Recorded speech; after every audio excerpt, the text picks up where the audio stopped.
So I don't understand. let's go right to it. Hello, good evening, everyone. My name is Ryan Campbell. I'm a pastor of the Associate Pastors of Queens Manhattan Church, right down here on Lincoln Avenue between 135th and 136th. And today there is another associate pastor, Pastor David Jung. Today, we are here to inquire about a space that is under the Major D. Grand Expressway underpass. It is right now, nobody's in charge of that space. It is not being taken care of or in any path in any way. So right now, this space we are presenting to, we want to be responsible for this space. And so right now in the Bronx, right now in the south, in the Bronx alone, 25% of the land is a parkland. But right now there is 0.32 acres of active open space per 1,000 residents in Mott Haven alone. And so we believe that we need more open space for people, residents living in the area to be able to participate in, to do activities outdoor, especially for the youth in the community. And so right now under this space, there are some pictures that we have right here. This space is located right now between Lincoln Avenue and 3rd Avenue on 135th, right on the Major Deegan Expressway. So I have some pictures. So it's very dirty. There are like abandoned vehicles there, abandoned those stalls that people use on the back of their vehicle where they sell stuff from. There's garbage, there's a pigeon dung, and the place is just very bad. We are a youth organization, so we have a lot of young people that pass the area, also families as well. And we believe that this space being like this is not healthy. Health-wise, it's not good, and people don't want to even be around that area because of how dirty it is. So the proposal that we have right now, this land is considered a no man's land, meaning nobody really is in charge of it. So nobody cleans it, nobody takes care of it, nobody watches over it. And so we want to ask the city to give us possession of this, not to own it, but to be responsible, taking care of it, cleaning it, making it look good for the community, and also use it in a good way that the community can benefit from it as well. So right now, even the pigeon dung is dangerous to the community because there are different diseases that you can catch from it. As you can see here, very dangerous bacterial fungal diseases that people can catch from it. There are also, if you check the internet, there are many news of places in the Queens where this was an issue that people try to sue the city because of this. And so this space right now, what we're imagining is two different things. I'll just move on because I don't have time. Two different things. We hope that we can turn this space in a recreational space where people in the community can use that space, or we can use that space for the community. And at the same time, our church wants to clean up this space. Our church members, we have about 200 members in our church. We want to take responsibility to clean up the space, make it look good for the community. We want to power wash it down, make the space look, an acceptable space for the community. This is the part one of our proposal. Part two is managed parking and a recreation and for the community, because right now our church on Sundays we double park, and we are concerned because it's like there's so many cars that come. Our congregation is growing a lot, and we are doing a lot of activities for the community, and many of the people that are coming to our church are also from that area or they live in the Bronx. Some people actually live outside of the Bronx, so when they bring their cars, there's nowhere to park, so we double park. But as you know, there's a very busy street, so we are concerned about the safety of people walking around the area. So if it could be a space where we can actually, when we have events or programs and activities, where we can clean up that space, make it a space for parking where people can park their cars, and we will be able to have security guards or someone there to always be there to manage that space, and also put a basketball hoop, play soccer there, so that people, because right now, recently we had an event and about 50 new young people got connected to organization. So we want to put a basketball hoop so they can play basketball, they can get off the street in the afternoons. We have a basketball hoop in our first floor for building right now, but they can't really play basketball because the ceiling is low. So they come in, they want to play, but we're like, oh, you're gonna break the light bulbs, don't throw the ball. So we really want a space where we can have the youth come from school, they come play basketball through the activities and programs that we have. So we contacted the DOT, and they said that this place belongs to the city, but not specific agency. So nobody's really taking care of the space. So what we're asking today is if the board can help us in and direct us in the way that we need to go to acquire this kind of space so that we can take care of it and it can be a space where the community can benefit from it as well. And that's what we're coming by today. Yes. Any questions? Okay, thank you so much for coming. Pastor, were you singing earlier? Near Oh, not him, another pastor. another Pastor pastor. Caleb, yes. Pastor Caleb. Yeah, I got off the train and there he was singing in Spanish. I thought Yes. that was very interesting. Were you able to get any information on any? I think I know the answer, but I just wanna clarify for the Yes, record. yes. In your research, Yes. were you provided any information at all with regards to if you were to utilize this space? Were you given any information about any tax assessments from the city? Or do you have any understanding or information about taxes that you would have to pay if you were to use the space? Not precisely. Not precisely. Yeah. Okay. Okay, I wanted to point that out for the record.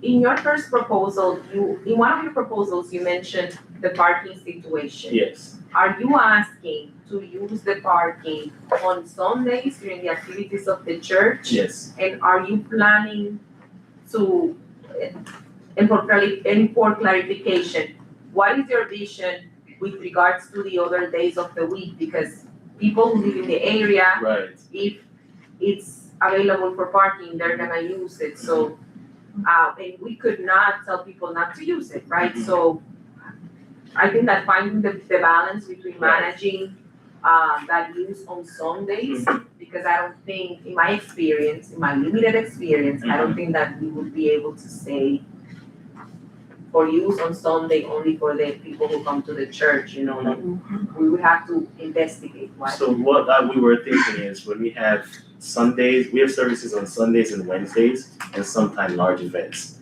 So the space itself would be more like a recreational space where people, kids can come and then we do recreation and so on. But whenever we have like events, we would use it for parking instead of the recreation activities. That's what we were thinking.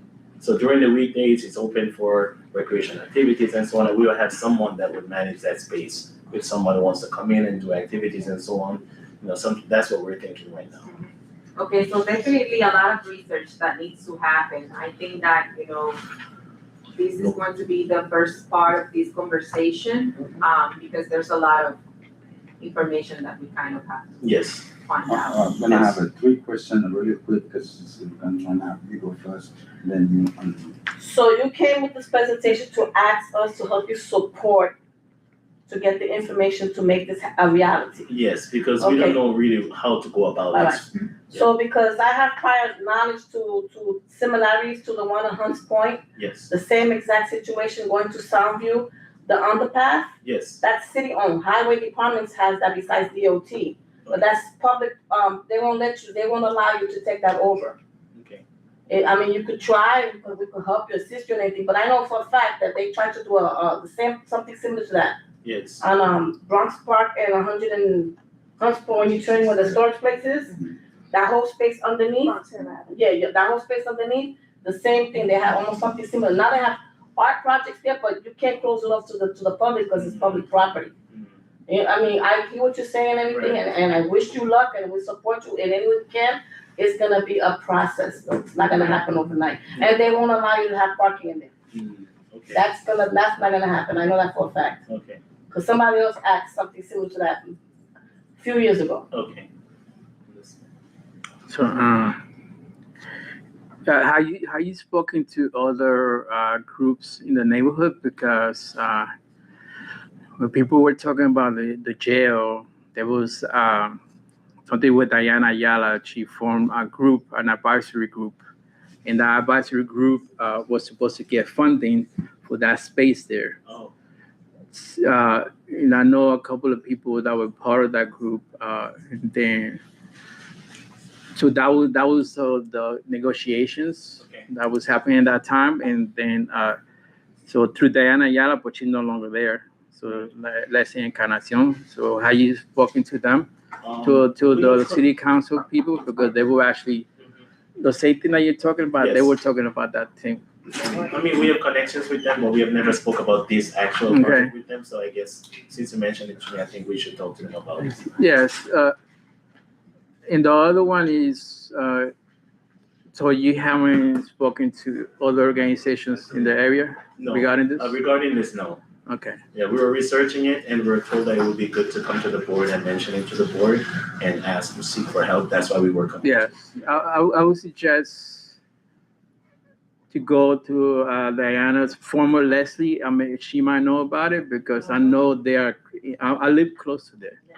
So I live in Millbrook Houses, so they are, I know a couple of names, I'm gonna name people. So they were talking to me about it, and then it says because of the jail situation, they were gonna try to get some funding to improve the neighborhood in order for the jail to be open. Okay. So that was the area that was proposed, that they work out together to improve that area. So they will know a little bit more about the DOT and all that stuff. Okay, definitely. Thank you so To me, when here you could help out too. But much. Thank you. All right.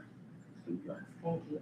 Hi, my name is Kyla. Yes, I work with an organization called South Bronx Unite. yes. We're at 127 Lincoln Avenue, Oh, and we have done a lot of community envisioning around that specific underpass. yes. Had a lot of different sessions in the community to see what the community would like to have that space activated for, and have been in communication with DOT. So DOT gave us permission to activate the underpass. Oh, nice. So we actually are gonna be activating that underpass with the Oh. permission of Department of Transportation, because they're the ones that store that's under the Major Deegan. Okay. So right now, if you've noticed, some people went in and started to park trucks there, Yeah, and that's something that they did without permission from anyone. right. So we're currently navigating that, but that underpass is actually gonna be activated Mhm. with DOT permission by South Bronx United. South Bronx United. Yes, and we're your neighbors. I see, we passed you, actually passed your church. Right there, to go to work. Yeah. We saw the guy singing today. So maybe we can work together, be a happy family. I'll definitely pay your visit. Thank you. Thank All you. right. So, all right, so that's fine. Thank you for the Okay, presentation. thank you so much. Thank All you right, for having coming. us. Thank you. Thank you. All right, this was an easy one. Getting the solution.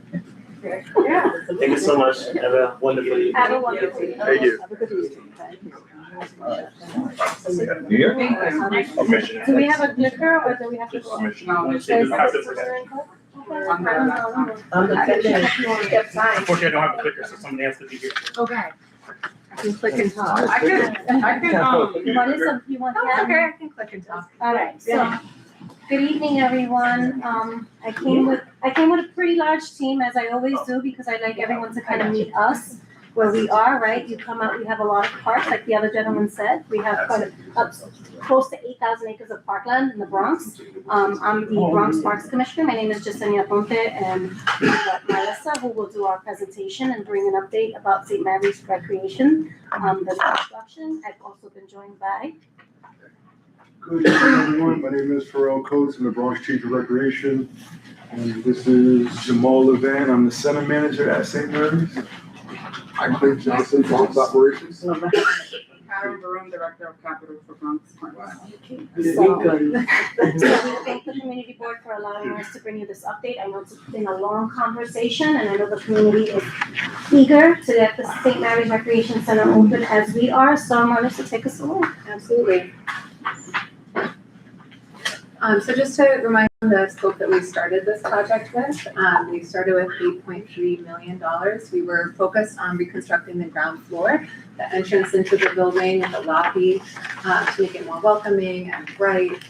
We also wanted to make sure that ADA access was provided to the facility, so we have a new